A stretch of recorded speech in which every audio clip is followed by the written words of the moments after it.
খাতুনে জান্নাত ফাতেমা আজরাইলকে দেখা বিনে বিনে কান্দে।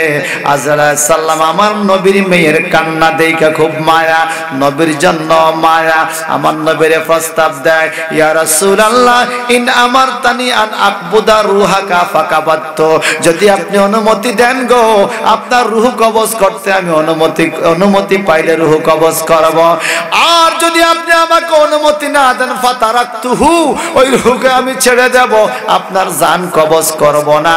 আমার নবী কয় জিবরাইল আজরাইল শোনো, এটা আবার কেমন প্রস্তাব দিলা? আল্লাহ না বলছে রে লা ইস্তাখিরুনা সাআতান ওয়া লা ইস্তাকদিমুন, যখন মৃত্যুর সময় হয় একটা মুহূর্ত দেরি হয় না, এক মুহূর্ত আগেও তার মরণ হয় না, যখন তার যেখানে মরণ সেখানেই তাকে মৃত্যু দেওয়া হয়। তো তোমরা এটা কি প্রস্তাব দিলা? জীবনেও তো শুনি নাই, আমি যাইতাম না থাকতাম, এটা কি আমার উপরে নিরে? আল্লাহর নবী গো আপনার পূর্বে কাউকে এই প্রস্তাব দেওয়া হয় নাই, ওয়ালা বাদাক আপনার পরে কাউকে এই প্রস্তাব দেওয়া হবে না। ইয়া রাসূলুল্লাহ আপনি বলেন আপনি যাইবেন না থাকবেন? অনুমতি দিলে জান কবজ করব, অনুমতি না দিলে জান কবজ করব না। তবে আমার আল্লাহ আপনাকে দিদার দেওয়ার জন্য অপেক্ষমান। আমার নবী জিবরাইল আমিনের দিকে তাকায়, জিবরাইল ফেরেশতা চোখে ইশারা দেয়, ইয়া রাসূলুল্লাহ আল্লাহ পাক আপনারে দিদার দিতে চায়। আমার নবী অনুমতি দিলেন। আজরাইল ফেরেশতা খুব আদর করে যত্ন করে নবীর রূহ মোবারক কবজ করলেন। একটু জবানটা বড় করে কান আল্লাহু আকবার। হায়রে কান্নার নাজারি, মদিনার অলিতে গলিতে মানুষের কান্না, ছোট বাচ্চাদের কান্না, পশু পাখির কান্না, এমন কি নবীর কাসওয়া নামক উটনিটা দৌড়াইয়া একটা গুহার মধ্যে বইরা একটা কূপের মধ্যে পড়ে আত্মহত্যা করতে যায়। এর উটনি তুই মরস কেন? উটনির জবান খুলে যায়, যেই নবীরে আমি পার করতাম ওই নবী নাকি দুনিয়া ছেড়ে চলে যায়, আমি উটনি আর এই দেশে থাকবো না।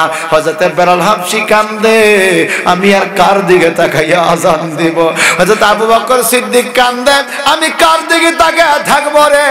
মাওলায়া সাল্লি ওয়া সাল্লিম দাইমান আবাদান আলা হাবিবিকা। কিন্তু আমার বাজানরা রে, আল্লাযী লাহু মুলকুস সামাওয়াতি ওয়াল আরদ, ছোট্ট একখান বাড়িওয়ালা দেমাগে মেজাজ গরম করে দমক দেয়, আর যিনি আসমান জমিনের মালিক, কুল কায়নাতের মালিক, ওই আল্লাহ বলে আমার বান্দা যত গভীর রাত্রে আমার কাছে হাত বাড়ায় আমি মালিক তত বেশি খুশি হইয়া যায়। আহা জোরে কন্না সুবহানাল্লাহ। যদি প্রশ্ন করেন মালিক তুমি রাত্রে কেন এত খুশি হও, হাদিস শরীফের মধ্যে পাওয়া যায় কাল কিয়ামতের ময়দানে মানুষের হাতে আমল নামা দেওয়ার আগে, এখনো আমল নামা দেওয়া হয় নাই, বিচার এখনো শুরু হয় নাই, আমল নামা দেওয়ার আগে কিছু মানুষকে আমার আল্লাহর কুদরতি চাদর দিয়া ডাকিয়া চুপে চুপে বেহেশতে পাঠাইয়া দিবে। কথা বুঝছেন আমার? চুপে চুপে কোন জিনিস নেয়? যেটা দামি জিনিস, দামি জিনিস। ভাইজান নিঃসন্দপুর বটতলার ফাঁসে বড় একটা পেঁপে গাছ লাগাইছে, বস্তা দিয়ে ডাইকা রাখছে, মালিকে চুপে চুপে চায় ফাঁকছিনি, আছে না? দুইটা পেঁপে ফাঁকছে, সুরনি আবার দেখে বলা চুপে চুপে একটা লুঙ্গি দিয়া ঢাইকা কাপড় দিয়া গামছা দিয়া গুঞ্জে গুঞ্জে ঘরে লইয়া গেছে। কথা কোন ঠিক কিনা? কেউ যেন কিছু কইতে না পারে। আমার আল্লাহ কয় নেক থাক আর গুনাহ থাক, আমি কিছু মানুষ আছে চুপে চুপে আমি আল্লাহর কুদরতি চাদর দিয়া ঢাকিয়া গোপনে গোপনে জান্নাতে পৌঁছায় দিব। সাহাবায়ে কেরাম কখন কয় হিসাবের আগে, আমল নামা দেওয়ার আগেই এরা বেহেশতে চলে যাবে। নবী গো এরা কারা গো? এমন কপাল ভালো তাদের, তারা কেমনে এই এই ভাগ্যবান হলো হিসাবের আগে জান্নাতে আল্লাহ গোপনে গোপনে পৌঁছে দিবে। আমার নবীজি বলেন, যারা রাত্রিবেলায় ইবাদত করছে, রাত্রিবেলায় ফিটটারে মাটিতে লাগায় নাই, রাত্রিবেলায় ঘুম কম গেছে, আল্লাহর তাসবিহ বেশি পড়ছে, এই মানুষদেরকে আমি আল্লাহ কিয়ামতের ময়দানে হিসাব শুরু হওয়ার আগেই গোপনে গোপনে জান্নাতে পৌঁছে দিব। যদি মহব্বত থাকে সিল্লে এখন আল্লাহু আকবার, আর জোরে করে আল্লাহু আকবার। আমার হাজীগঞ্জের বন্দরা রে, জান্নাত কত বড় নেয়ামত, জান্নাত কত দামি জায়গা, জান্নাত কত মায়ার জায়গা, জান্নাত কত মহব্বতের জায়গা। আমার নবীজি বলেন, এক এমন মহিলা তোমাদেরকে জান্নাতে দেওয়া হবে, ওয়ালা নাসিফুহা রাসিহা খায়রুম মিনাদ দুনিয়া মা ফিহা, এই দুনিয়ার যত কিছু আছে আর দুনিয়ার মাটি ভিটা সব কিছু বিক্রি করলে যা হবে দাম, ওই জান্নাতি মহিলার মাথার ওন্নার দাম আরো বেশি। আর জোরে করে সুবহানাল্লাহ।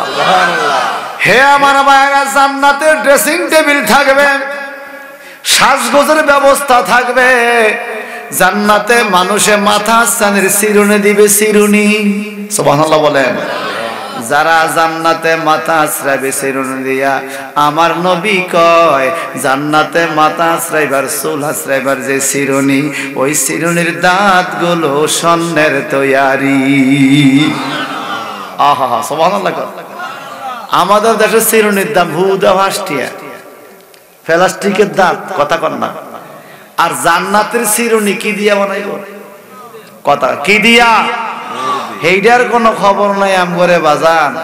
যদি আজকে বলতো রাত্র 12টা বাজে এই মাহফিলে 250 গ্রাম ওজনের এক একটা তবরকের প্যাকেট দেওয়া হবে, কিসের ঠান্ডা কিসের শীত, এতক্ষণে পুলিশ লাগতো নিয়ন্ত্রণ করতে, ঠিক নেই রে? কিসের ঠান্ডা? মাইকলা কইতে ভাই একটা খাইছি আর একটা দে, সাথে লাগে।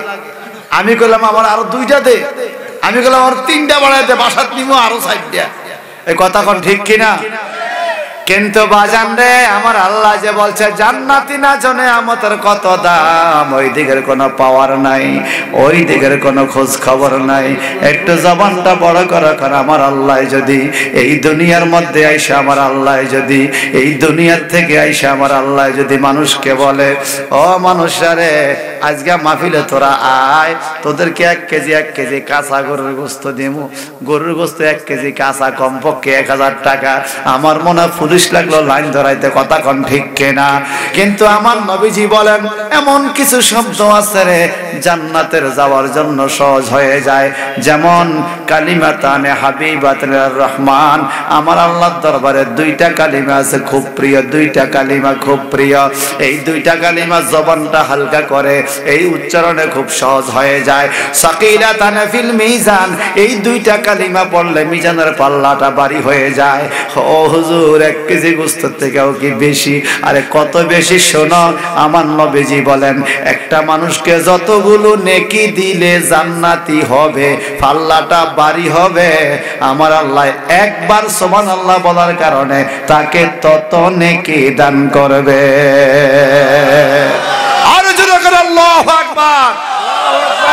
হে আমার ভাইয়ারা, হে মা বোনেরা গো, যে যেখান থেকে ন্যাশনাল মাইকের আওয়াজ শুনতে পাচ্ছেন, এই পৃথিবীটা অল্প কিছু দিনের, এই পৃথিবী 2-4 দিনের।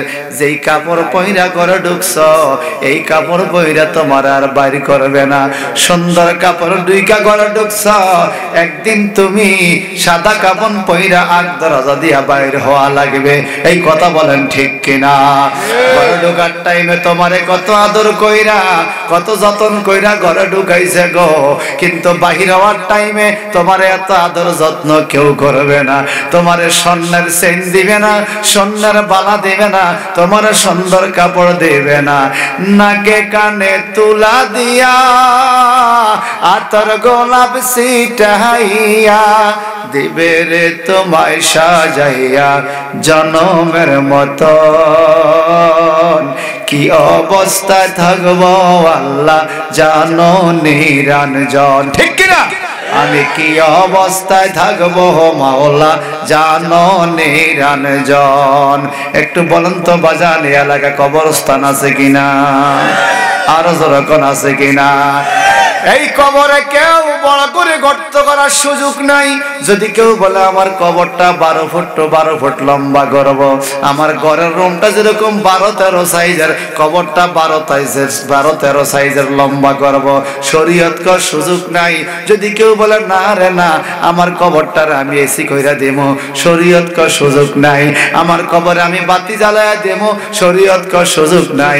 আমার কবরের নিচে আমি বিছানা দিব, কম্বল দিব, শরীয়ত কো সুযোগ নাই। সুবহানাল্লাহ, সুবহানাল্লাহ। একজনের শুধুমাত্র সুযোগ ছিল। আমার নবীজির ইন্তেকালের পূর্বে সাহাবায়ে কেরাম জানতেছিলেন, ইয়া রাসূলুল্লাহ আপনার কবর শরীফে কোন চাদর দেওয়া লাগবে কিনা? সুবহানাল্লাহ, সুবহানাল্লাহ। আমার নবীজি কয় মিশরি দামি চাদর, মিশরি রেশমি কাপড়ের দামি চাদরে বিছাইয়া দিও। সাহাবীরা কয় বুঝছি গো নবী, চাদরে তো মরা মানুষ ঘুমায় না, চাদরে তো ঘুমায় জিন্দা নবী। সুবহানাল্লাহ। قال رسول الله صلى الله عليه وسلم الانبياء احياء في قبورهم وهم يصلون। আমার নবীজি বলেন সমস্ত নবীরা নিজ নিজ কবর শরীফে জিন্দা জিন্দা জিন্দা। সুবহানাল্লাহ, ওহম ইউসাল্লুন, তারা নিজ নিজ রওজা মুবারকে নামাজ পড়ে। যেমন মুসা নবী মেরাজের রাতে নামাজ পড়তেছে কবর শরীফে, আমার নবী মুসা নবীর কবরের পাশে দিয়ে, রওজা পাকের পাশে দিয়ে যাওয়ার টাইমে দেখতেছে মুসা নবী রওজার ভিতরে নামাজ পড়ে। সুবহানাল্লাহ।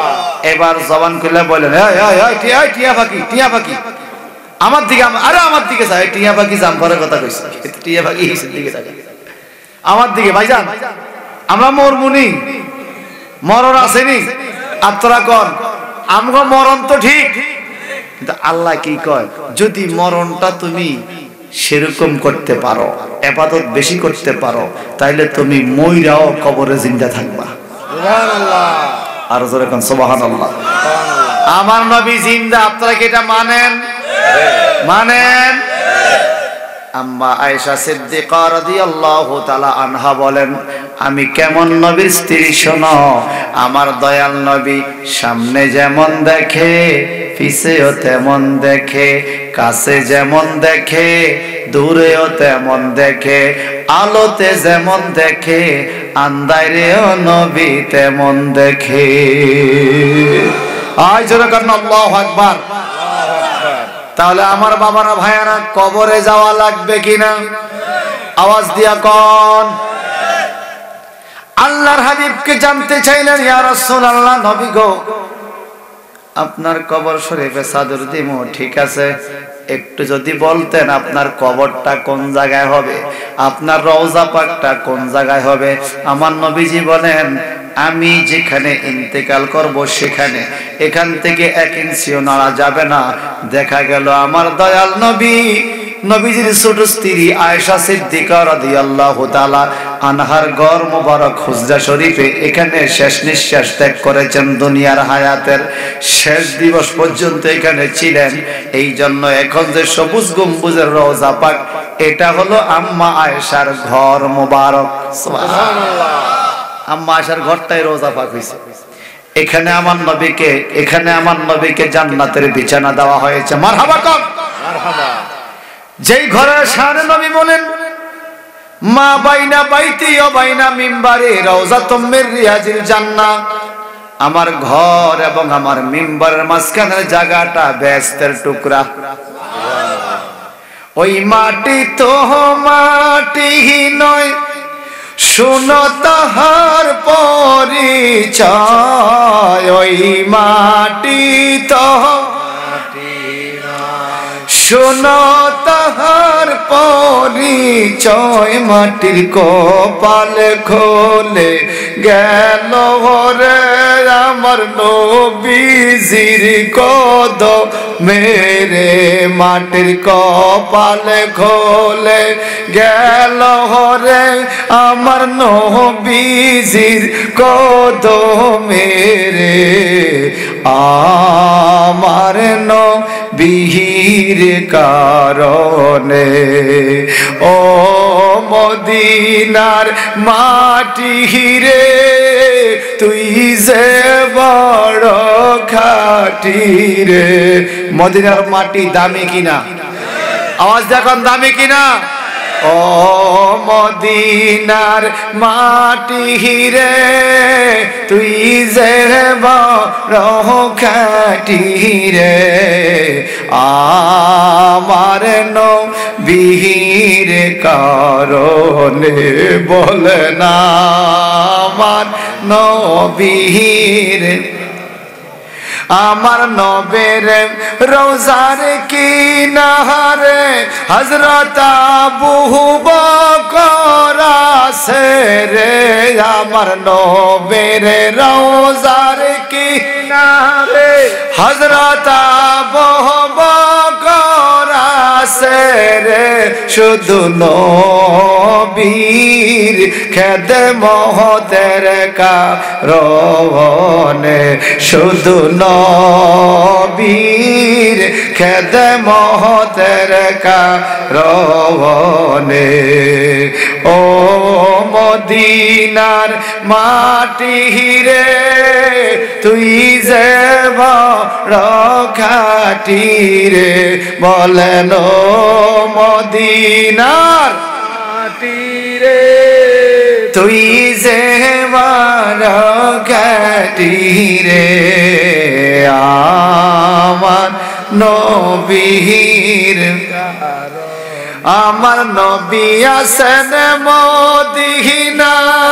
মদিনায় এই মনটা শুধু যাইতে চায় আমার নবী আছেন মদিনায় এই মনটা শুধু যাইতে চায় একবার গেলে নবীর দরবারে অন্তর শীতল হইয়া যায় রে একবার গেলে নবীর রওজাতে অন্তর শীতল হইয়া যায় রে আমার নবীর কারণে বলে না আমার নবীর কারণে ও মদিনার মাটি রে তুই যে বড়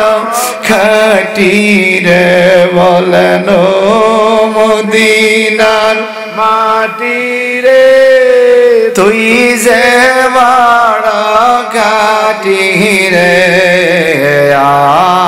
আমার নবীর কারণে রে আমার নবীর কারণে আমার বন্ধুরা এই জন্য নবীর রওজা মোবারকটা আম্মা আয়েশা সিদ্দিকার হুজরা শরীফে এইবার সাহাবীরা জানতেছিলেন ইয়া রাসূলুল্লাহ আপনারে গোসল করাইবে কে আপনারে গোসল কেমনে করানো হবে আমার নবীজি বললেন আমারে গোসল করাইবে হযরতে আলী সুবহানাল্লাহ কে কে কে হযরতে আলী ডাইকা কয় ইয়া রাসূলুল্লাহ নবী গো বেয়াদবি maaf করবেন আমি তো আপনার গোসল করানোর নিয়ম জানি না আমার নবীজি কয় আনা মদিনাতুল ইলমি ওয়া আলিয়ুন বাবুহা আমি হইলাম ইলমের শহর আমার আলী হলো সেই শহরের দরজা এত ইলমদারি হযরতে আলী কত জানাজা পড়ছে কত মানুষ গোসল করাইছে আমার নবীর গোসল সম্বন্ধে কয়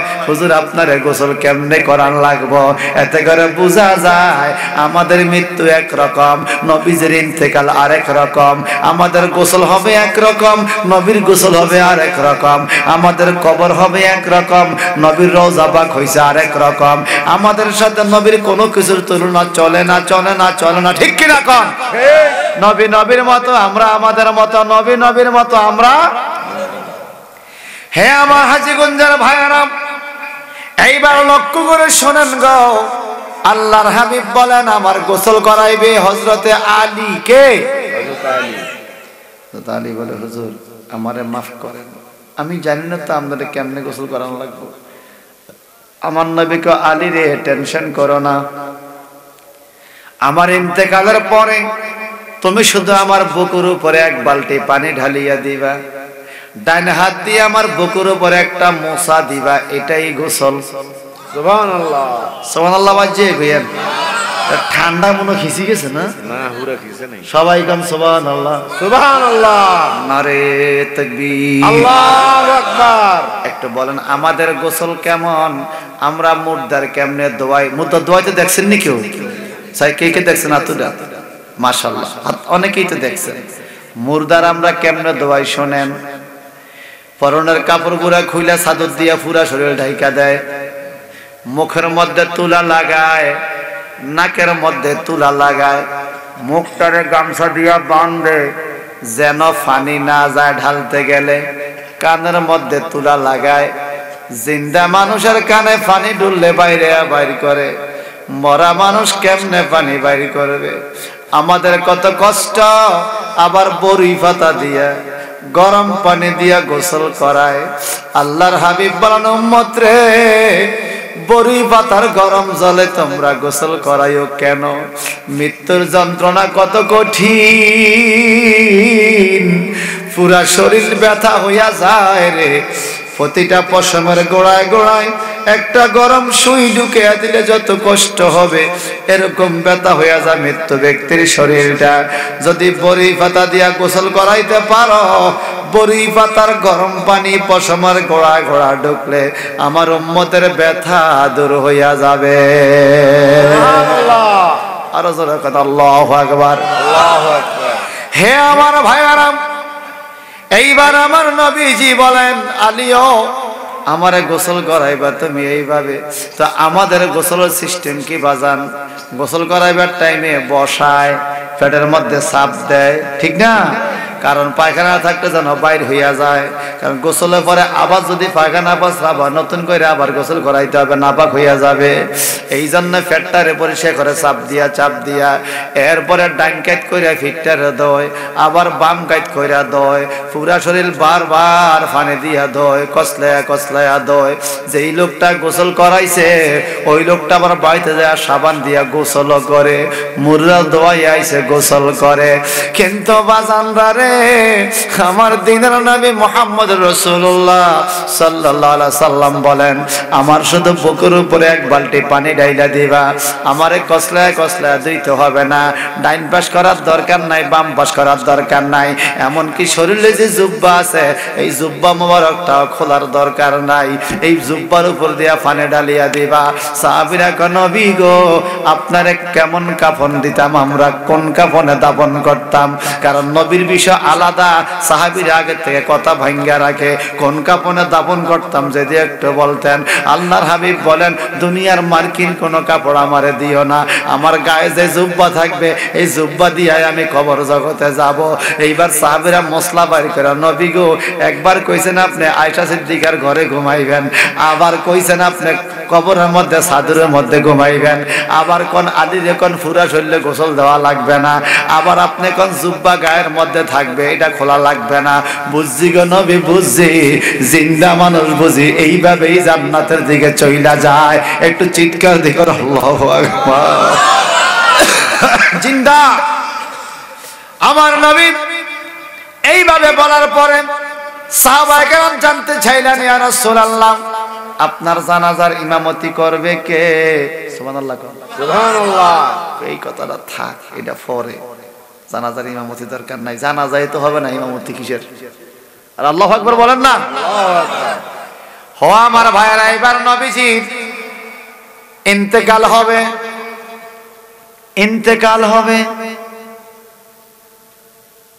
3 দিন আগে জিব্রাইল ফেরেশতা এসে নবীর খবর লয়, ইন্নাল্লাহা আরসালানি ইলাইকা তাকরীমান লাকা ওয়া তাশরীফান লাকা খাসসাতান লাকা। জিব্রাইল আয়েশা কয় নবী গো, আল্লাহ পাক আপনার কাছে আমারে পাঠাইছে আপনার ইজ্জতে, আপনার সম্মানে, আপনার ইজ্জতে, খাস করে আপনার খোঁজ খবর নেওয়ার জন্য। বলে কি খবর জানতেছে আল্লাহ? বলে আল্লাহ বলছে কাইফা তাজিদুকা, ও নবী আপনি কেমন আছেন? সুবহানাল্লাহ। আচ্ছা নবী কেমন আছে আল্লাহ জানেনি? কথা জানেনি? আমরা কে কেমন আছি আল্লাহ জানে না? আল্লাহর বলছে কাইফা তাজিদুকা, হুজুর আপনার কাছে কেমন লাগে, আপনি কেমন আছেন? এটা হলো আন্তরিকতা, মহব্বতের কথা, ঠিক কিনা? আপনি বাজারে গেছেন, বিয়াই কেমন আছে আপনি জানেন, এরপর দেওয়া হইলে বিয়াই আসেননি বালা। মেহমানটা অনুমতি পাইলে আমার নবীকে কোন মেহমান, ওয়াহুয়া ইসমাইল, ইসমাইল নামক একজন ফেরেশতা আসছে। আমার নবীকে কেন আসবে, কি যোগ্যতা ওনার? উনি এমন ফেরেশতা গো নবী, 1000 ফেরেশতার একজন সর্দার, এরকম 1000 সর্দারেরও সর্দার একজন ফেরেশতা ইসমাইল ফেরেশতা আসবে আপনি নবীর খোঁজ খবর নেওয়ার জন্য। উনি বাহিরে ঘুরতে, অনুমতি পাইলে ঘরে ঢুকবে, নইলে ঢুকবে না। একটু জবানটা বড় করে কেন আল্লাহু আকবার। আমার নবীর ঘরে যাইতে ফেরেশতা অনুমতি না, আর আমগো ঘরে কোনো অনুমতি আসেনি। আমগো যে অবস্থা, একটা মহব্বত। আল্লাহর হাবিবের কাছে আজকে জিবরাইল যায় না, একজন ফেরেশতা ঢুকবে, নাম ইসমাইল। কি নাম? ইসমাইল। ফাস্তাজানা লাহু, ওনাকে অনুমতি দেওয়া হলো। উনি ঘরে আসলেন, আমার নবীকে সালাম দিলেন, খোঁজ খবর জানলেন, খোঁজ খবর নিলেন। এখন ইসমাইল ফেরেশতাও যায় না, জিবরাইলও যায় না। আমার নবী ডানে তাকায়, বামে তাকায়, হঠাৎ করে দরজার মধ্যে বিকট একটা আওয়াজ, একটা টোয়া দিল, কে যেন দরজা আবার আসছে। আমার নবী কয় ফাতেমা গো, এমন আওয়াজ তো গো কোনোদিন আমার দরজায় কেউ দেয় নাই, দেখো তো উনি কে, কোন মেহমান এমন আওয়াজটা দিল? খাতুনে জান্নাত সাইয়্যিদাতুন নিসা মিন আহল জান্নাহ হযরতে ফাতেমা রাদিয়াল্লাহু তাআলা আনহা আমার নবীর ঘরের দরজা খুইলা দেখে, এমন মেহমান কোনোদিন দেখে নাই।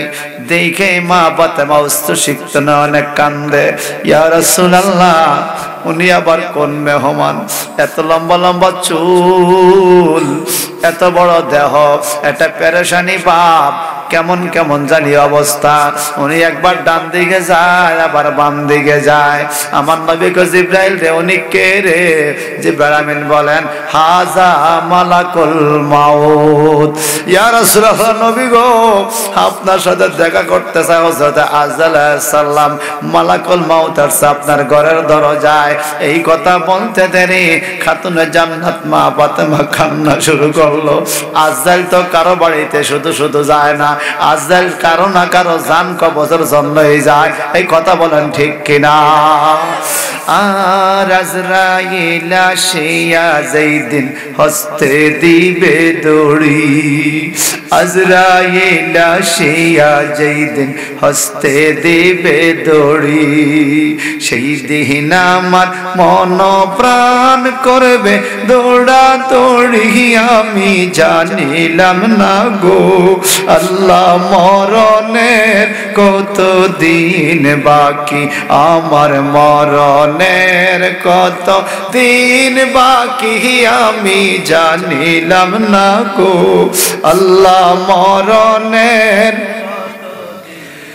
আর হায়াত হইল হাতে বাইরে, মরণ হইল পায়ে, হায়াত হইল হাতে বাইরে, মরণ হইল পায়ে, যেই জায়গায় যার মরণ লেখা সেই জায়গায় সে মরে, আমি জানিলাম না গো আল্লাহ মরণের কত দিন বাকি, বলেন মরণের কত দিন বাকি, আমি জানিলাম না গো আল্লাহ মরণের কত। আর সাদা কাপন পরাইয়া সাজাইবে আমার, সাদা কাপন পরাইয়া সাজাইবে আমার, একলা একলা কেমনে থাকবো 3.5 হাত গড়ে, আমি জানিলাম না গো আল্লাহ মরণের কত দিন বাকি, আমার মরণের কত দিন বাকি, আমি জানিলাম না গো আল্লাহ মরণের। আল্লাহু আকবার বলেন। আমাদের মরণ কবে আমরা কি জানি? কেউ জানি? আর বরুই পাতা গরম জলে গোসল করাইয়া, বরুই পাতা গরম জলে গোসল করাইয়া, জন্মের মত সাজাই দিবে নাকে তুলা দিয়া, আমি জানিলাম না গো হায় হায়, জন্মের মত সাজাই দিবে নাকে তুলা দিয়া, আমি জানিলাম না গো। আল্লাহ মরণের কতদিন বাকি, আমার মরণের কতদিন বাকি, আমি জানিলাম না গো। আল্লাহ মরণের কতদিন বাকি। আমার ভাইয়েরা, আল্লাহর হাবিবের ঘরের দরজায় আজরাইল দেখা খাতুনে জান্নাত মা ফাতেমা গড়া গড়ে দিয়া কান্না শুরু করছে। ও নবী গো, কার জানে কি অবস্থা। আজকে 3 দিন হইয়া গেল যে ফেরেশতা বারবার আপনার খোঁজ খবর নেয়, আপনি কেমন আছেন আল্লাহ জানতে চায়। না জানি আপনার জান কবজের জন্য আজরাইল হাজির হয়ে গেছে। নবী গো, আপনার যদি কিছু হয়ে যায় আমি ফাতেমা বাঁচব না গো নবী। কারণ মা ফাতেমার নবী বড় মায়া করত। এমন টাইমে সাহাবীরা চতুর্দিক থেকে দৌড়াদৌড়ি করে আসা আরম্ভ করছে। নবীদের অবস্থা ভালো না, আমার নবী মনে দুনিয়া থেকে বিদায় নিয়ে যাবে। খাতুনে জান্নাতের বিনে বিনে কান্না। আমার নবী ডাইকে একটু কানে কানে কি জানি বললেন। খাতুনে জান্নাত এখন আর চিৎকার দিয়া কান্দে না, কিন্তু হৃদয়ের গুনগুন গুনগুন কান্না রয়ে গেছে। পরক্ষণে বলছেন, আমার দয়াল নবী আমারে বলছে, ফাতেমা তুমি বেশি কান্দো না গো, আমার বংশে আমার পরে তুমি ফাতেমাই আমার সাথে প্রথম জান্নাতে সাক্ষাৎ করবা। আরো জোরে কান সুবহানাল্লাহ। হে আমার ভাইয়েরা, ওই খাতুনে জান্নাত মা ফাতেমার রওজা মোবারক জান্নাতুল বাকিতে এখনো জান্নাতি খুশবু আসে। সুবহানাল্লাহ। মদিনা শরীফে জান্নাতুল বাকি, মক্কা শরীফে জান্নাতুল মুআল্লা। মক্কা শরীফে জান্নাতুল মুআল্লা আছে খাতুনে জান্নাত খাদিজাতুল কুবরা রাদিয়াল্লাহু তাআলা। আর মদিনা শরীফে আছে নবীর অন্যান্য বিবিগণ আর নবীর কলিজার টুকরাগণ, নবীর সন্তান ইমাম হাসান, নবীর নাতি ইমাম হাসান আর খাতুনে জান্নাত ফাতেমা। 10,000 সাহাবীর মাজার আছে জান্নাতুল বাকিতে, প্রত্যেকটা দেহ এখনো তাজা। সুবহানাল্লাহ। আর জোরে কান্না সুবহানাল্লাহ। সাহাবীদের দেহ মাটিয়ে খায় না, নবীদের দেহ মাটিয়ে খায় না, আল্লাহর ওলিদের দেহ মাটিয়ে খায় না। মাটিরে কইছে মাটির তুই খাইস না। হারামা আলাল আরদে আনতা কুলা আসাদিল আম্বিয়া। আমার নবী কয় মাটির জন্য নবীর দেহ খাওয়া, আল্লাহর মাহবুব বান্দাদের দেহ খাওয়াকে আল্লাহ পাক মাটির জন্য হারাম কইরা দিছে। এই জন্য বহু প্রমাণ পাওয়া যায়, বহু জায়গায় জায়গায় এখন দেহ পাওয়া যায় শত শত বছর আগের দেহ। সুবহানাল্লাহ। জোরে কবেন না সুবহানাল্লাহ। সুবহানাল্লাহ। গত কিছুদিন আগে একটা ভিডিও দেখলাম, ভারতে একটা মাজার আছে প্রায় 200 বছর আগের। উনি 200 বছর আগে ইন্তেকাল করছে। উনি পীরের খেদমত করছে। তো পীরের মাজারের পাশে ওনাকে দাফন করা হয়েছে। উনি বলে গেছে প্রত্যেক বছর ওনার মৃত্যু তারিখে উরুসের দিন যেন ওনার কবরটাকে খুলে কাপড়টা পাল্টাইয়া দেওয়া হয়। গত 200 বছর ধরে এইভাবে চলে আসছে। প্রতি বছর ওনার মৃত্যুবার্ষিকীতে ওনাকে কবর থেকে তোলা হয়, আবার কাপড় চেঞ্জ করে দেওয়া হয়। যেই কাপড়টা এই বছর দেওয়া হয়েছে একটুও নষ্ট হয় না, আবার চেঞ্জ করে। ওনার ওসিয়ত অনুযায়ী 200 বছর ধরে ওনার লাশটা এখনো ফসে নাই। জোরে কবেন না সুবহানাল্লাহ। সুবহানাল্লাহ। আরো জোরে বলুন সুবহানাল্লাহ। আল্লাহ ওয়ালাদেরকে এই ক্ষমতা দেয় কে? কে? হে আমার ভাইজান, শেষ করে দিলাম কথা। নবীজি বলে অনুমতি কাকে দিব? আজরাইলকে। আমার নবী কয় জীবনও শুনি নাই আজরাইল কারো কাছে অনুমতি নিতে। ও জিবরাইল কি কইলা তুমি? বলেন তো আপনাদের এই নিশ্চিন্তপুর রাজাপুর এলাকায় যত বড় নেতা হক আজরাইলে অনুমতি নেয়নি? গেডিটা বাঙ্গা করতে না, জান কবজ আবার অনুমতি নিব না। যে যত বড় নেতাও বেড়া আজরাইলের কাছে ধরা। কথা কোন ঠিক কিনা? ঠিক কিনা কোন? না ফলায়া যাইব কোন দিকে? ফাঁকি ঝুঁকি দেওয়ার সুযোগ আছে? সরকারে ফাঁকি দেওয়া যায়, আজরাইলে ফাঁকি দেওয়া। যখন যেখানে যার মৃত্যু সেখানে তার মরণ কনফার্ম করা হবে। একটা সেকেন্ড আগেও হবে না, পরেও হবে না। নির্দিষ্ট সময় তোমার মৃত্যু হবে। যদি লোহার পিঞ্জিরের ভিতরে ফলাও সেইখানেও মৃত্যু হয় কি হয় না? কদুর বাঁচার লাইগা লক্ষ লক্ষ টাকা দেয় আইসিইউ, সিসিইউ, কথা কন না, লাইফ সাপোর্ট। হায় হায়, লাইফ সাপোর্ট দেওয়ার পরে একদিন বাঁচছে, 2 দিন বাঁচছে, এই 2 দিনের জন্য 3 লাখ 4 লাখ টাকা বিল আইছে। এখন একটু খেয়াল করেন বাজান, আপনি জোর করে বাঁচাইতে চাইছেন, আসলে সম্ভব না। 2 দিনের বিল যদি 3 লাখ টাকা দেন, আপনার 60 বছর যে আল্লাহ আপনারে বাঁচায়া রাখছে, আপনি আল্লাহরে কি বিল দিছেন? আল্লাহকে আমি তোর কাছে বিল চাই না, আমি শুধু চাই তুই আমি আল্লাহর জন্য সেজদা করার নামাজ আদায় কর।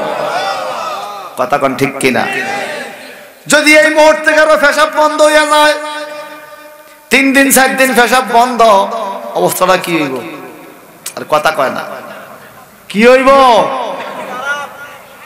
ওই হোসেনপুর মাহফিলে খানা খাইছি, আসায় ফতের মধ্যে রে গাড়িটা থামারে, রে হাসান পিল্লে অবস্থা ভালো না, অবস্থা ভালো না।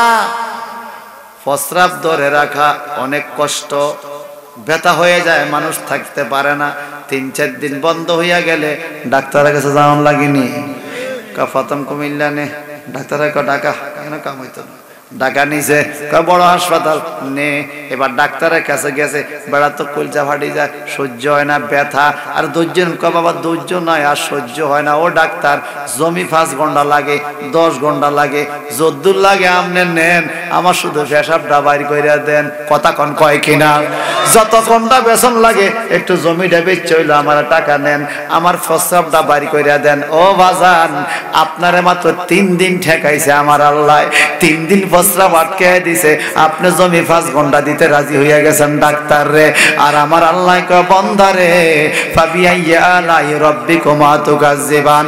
ও জিন জাতি মানুষ জাতি, তোমরা তোমাদের প্রতিপালকের কোন কোন দানকে অস্বীকার করবা? তুমি 3 দিনে জায়গা দিয়া দাও, আর আমি যে তোমার 60 বছর 50 বছর 65 বছর 70 বছর, তুমি বসলেই প্রস্রাব আইসা যাইতো, বসলেই পায়খানা হইয়া যাইতো, আমারে তুমি কি দিছ? 3 দিনে 5 ঘন্টা দিয়া লাইলা, আর 60 বছর আমি আল্লাহরে কি দিছ? আমি আল্লাহ তোমার জমি চাই না, আমি আল্লাহ তোমার ঘর দরজা চাই না, তোমার সম্পত্তি চাই না, আমি শুধু চাই তুমি আমি আল্লাহরে সেজদা দাও আর নামাজ আদায় করো। ঠিক কিনা বলে? ঠিক কিনা? কিন্তু বড় আফসোস রে বাজান, বড় আফসোস, জোহরে আসরে মাগরিবে এশা যেই কজন মুসল্লি পাওয়া যায়, সুতমায়া দিন যদি 5 জন হয় ফজরের মুসল্লি, এই হুসমাইয়া শীতে ইমাম সাহেব একা, কেউ ঘরের বাইর হয় না। কথা কর ঠিক কিনা? উপায় নাই আমার, উপায় নাই রে। আপনাকে উপায় আছে কেন? একটা মুখ বন্ধ রাখবো না, চিৎকার দিকন আল্লাহু আকবার, আল্লাহু আকবার। কোন দিন জানি আজরাইল আসে আঙ্গিনায়, উপায় নাই আমার, উপায় নাই রে, বলায় উপায় নাই আমার।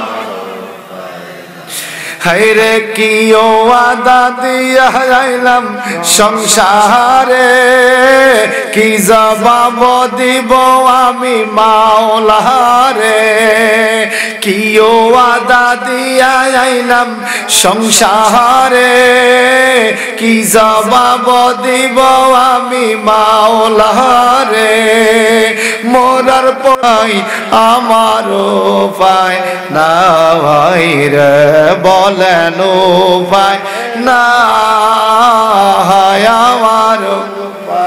কোন দিন জানি আজরাইল আসে আঙ্গিনায়, উপায় নাই আমার, উপায় কত রুজি খাওয়াইলাম সংসারে, এরাই আমায় সাফা দিবে কবরে। এই কথা কোন ঠিক কিনা? আমরা টাকা পয়সা রুজি করিনি, একলা খাই, ভাইয়ে খায়, বইনে খায়, ছেলে মেয়ে খায়, মা বাবা খায়, বেয়াইয়ে খায়, বেআইনে খায়, জামাইয়ে খায়, পুত্রায় খায়, জিয়ারি খায়, কথা কথা, আত্মীয় স্বজন খায়, বন্ধু বান্ধব খায়, সমাজের ইমাম সাহেব খায়, মুসল্লি খায়, বাড়িওয়ালা খায়, চাচা খায়, জেঠা খায়, সবাই কোনো না কোনোদিন আমার রুজি 1 টাকা হইল খায়। কিন্তু নিঃশ্বাস যতক্ষণ আছে, ভাতিজা শুনি ভালো, তোমার 1 কাপ চা খামো, আইয়া একত্রে বসি কথাবার্তা, নিঃশ্বাসটা চইলা গেলে আমার আপন আপন বলতে আর কেউ নাই। যারা আমার রুজি খাইলো এরা আমার গায়ের জামাটা টেনে খুলে ফেলবে, যারা আমার রুজি খাইলো এরা আমার মাথার নিচের বালিশটা সরাইয়া ফেলবে, যারা আমার রুজি খাইলো এরা আমার গায়ের কম্বল সরাইয়া দেবে, খাটের উপর থেকে নগদে নামাইয়া ফেলবে, নিচে একটা তোষকও দিবে না, পাতলা বিছানার উপরে আমার ডাউনে দিয়া শোয়া রাখবে, হুজুর ঘরে খবর দিবে গোসল দেওয়ারে, চিরদিনের মতো ঘর থেকে বাড়ির থেকে বের করে দিবে। আমার নবীকে তখন আত্মাটা যায় কত ছটফট করে, কত চিল্লা চিল্লি করে রুহুটা, কেউ তার চিল্লা চিল্লি শোনে না, কেউ তার ছটফট শোনে না। ওই বিপদের দিনে নিজের ছেলে বাবাকে কবরে শোয়াইয়া মাটি চাপা দিয়া চলে আসবে, জীবনে আর কোনোদিন বাবার সাথে দেখা হবে না। একটু জবানটা বড় করে এখন ঠিক কিনা? আরে কত রোজে খাওয়াইলাম সংসারে, এরাই আমায় সাফা দিবে কবরে। বলেন কত রুজি খাওয়াইলাম সংসারে, এরাই আমায় সাফা দিবে কবরে। ডাইনে বামে চায়া দেখবো আপন কেউ নাই, সেদিন ডাইনে বামে চায়া দেখবো আপন কেউ নাই, ও পায় না আমার কোন দিন জানে আজরাইলে আসে আঙ্গিনা, ও পায় না আমার পায়। আল্লাহ আমাদেরকে ক্ষমা করে দাও, আল্লাহ আমাদের মাফ করে দাও, আল্লাহ আমাদের মা বাবার গুনাহগুলি মাফ করে দাও। এইবার বাজান আজরাইল সাল্লামের অনুমতি চা আমার নবী। এর জিব্রাইল কেমন কথা কও, আজরাইল কি কারো ঘরে যাইতে অনুমতি লাগেনি রে? জিব্রাইল আমিন গো নবী গো, আপনার থেকে আদম নবী পর্যন্ত জীবনে কারো কাছে অনুমতি নেয় নাই, ওয়ালা বাদাকা, আপনার পরে কিয়ামত পর্যন্ত যত মানুষ আসবে আজরাইল কারো কাছে অনুমতি নিবে না। এটা আপনার জন্য খাস, আপনি নবীর ইজ্জতের সম্মানে আপনার ঘরে আমি ঢুকতে অনুমতি লাগে, ইসমাইল ফেরেশতা ঢুকতে অনুমতি লাগে, মিকাইল ঢুকতে অনুমতি লাগে, ইসরাফিল ঢুকতে অনুমতি লাগে, এমনকি মালাকুল মউত আজরাইল ফেরেশতা ঢুকতে অনুমতি লাগে। কারণ আপনার ইজ্জত অনেক, একটু যদি বেয়াদবি হয়ে যায় আমার আল্লাহ ক্ষমতা নিয়ে যাবে। সকল ক্ষমতা নবী আপনার উসিলায়। সুবহানাল্লাহ। ইয়া রাসূলুল্লাহ, নবী গো আপনি একটু বলেন আজরাইল সাল্লাম ঘরে আসতো কিনা, অনুমতি দেন। আমার নবী অনুমতি দিলেন। আজরাইল ঘরে আইসা কয় আসসালাতু আসসালামু আলাইকা ইয়া রাসূলুল্লাহ, ইয়া রাসূলুল্লাহ আপনার খেদমতে আল্লাহ পাক আমাকে পাঠাইছে। খাতুনে জান্নাত ফাতেমা আজরাইলকে দেখা বিনে বিনে কান্দে। আজরাইল সাল্লাম আমার নবীর মেয়ের কান্না দেখা খুব মায়া, নবীর জন্য মায়া। আমার নবীরে প্রস্তাব দেয়, ইয়া রাসূলুল্লাহ ইন আমার তানি আন আকবুদা রুহাকা ফাকাবাত, যদি আপনি অনুমতি দেন গো আপনার রূহ কবজ করতে আমি অনুমতি পাইলে রূহ কবজ করব। আর যদি আপনি আমাকে অনুমতি না দেন ফাতারাকতুহু, ওই রূহকে আমি ছেড়ে দেব, আপনার জান কবজ করব না। আমার নবী কয় জিবরাইল আজরাইল শোনো, এটা আবার কেমন প্রস্তাব দিলা? আল্লাহ না বলছে রে লা ইস্তাখিরুনা সাআতান ওয়া লা ইস্তাকদিমুন, যখন মৃত্যুর সময় হয় একটা মুহূর্ত দেরিও হয় না, এক মুহূর্ত আগেও তার মরণ হয় না।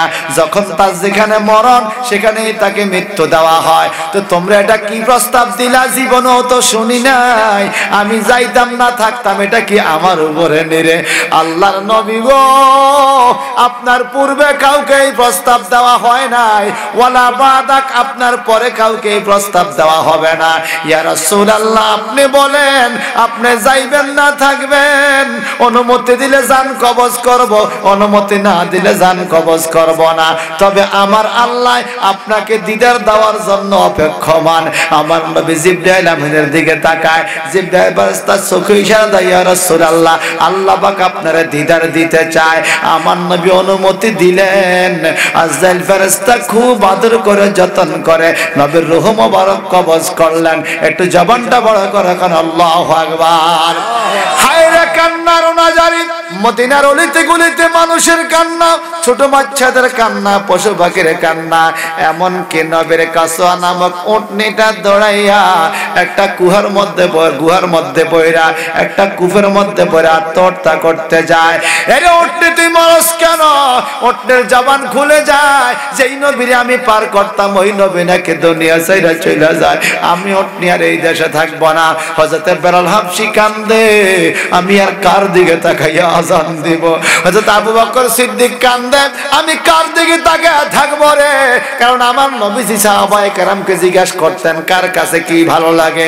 হযরত আলী রে বললেন, আলীও তোমার কাছে কোন কাজটা বেশি ভালো লাগে? হযরত আলী বলে, ইয়া রাসূলুল্লাহ, শীতের দিনে সকাল বেলায় ঠান্ডা পানি দিয়া ওযু কইরা মুখ ধুইয়া নামাজ পড়তে ভালো লাগে।